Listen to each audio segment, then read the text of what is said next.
brief was to design an aquatic centre that was fit for hosting the Olympic Games, but that could have a temporary component that actually could then transform into a legacy facility, a temporary increased seating capacity of 17,500 seats, and then afterwards in legacy to decrease that to 2,500 and to leave the three pools. Two pools which the public see. One is a dive pool, the other is a competition, the 50-metre pool.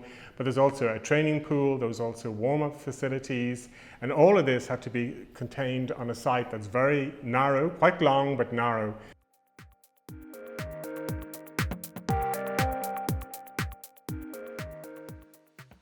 The roof that you see from the outside only covers the competition pool and the diving pool, and the shape of the roof, it refers maybe to a wave, or it refers, but it does more than that. It also means that instead of having a big open box like an airport, the belly, where it comes down, really divides those two spaces.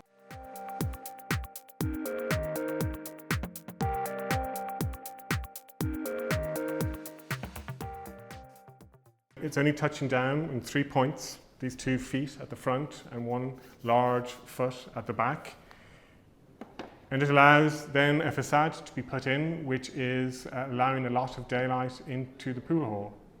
And that drove the design of the roof. If you were doing legacy only, you would use the facade columns to prop up the roof, no doubt about it.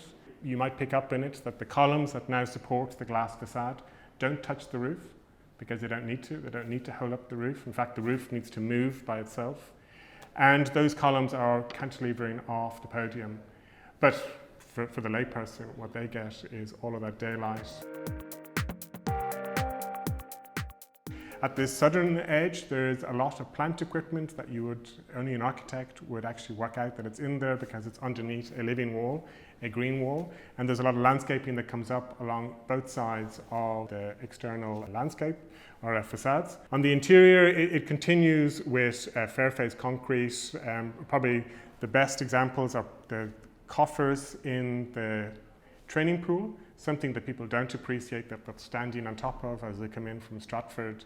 And it's all exposed. So normally concrete would be put away behind liners or cladding, but here the concrete is really the next thing that gives the building its face. There's more than 65,000 meter cubes, which is the same as more than 8,000 concrete wagons. That's a lot of concrete wagons. There's concrete in the pools, which had to be watertight. So that's all about making sure that the concrete doesn't crack. And we talk about hair-fine cracks, right? It's all about making sure that any water that's in it, or even the groundwater from the outside, cannot penetrate through the concrete.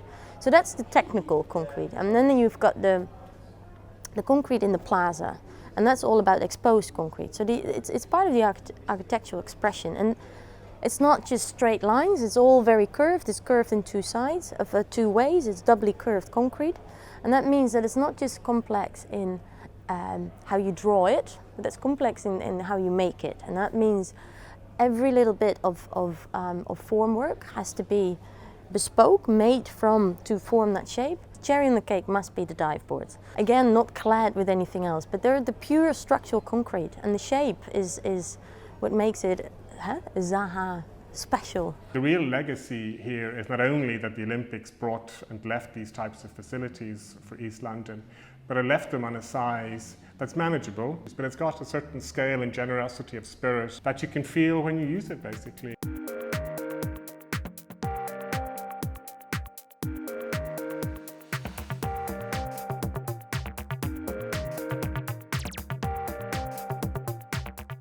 Going on site, right? Of going now, when all the temporary seatings are removed, and the wings, and everyone was complaining about the wings, but the wings are now gone, and you've got this glazing in, and then entering the building and doing your own swim there, it's just a beautiful space.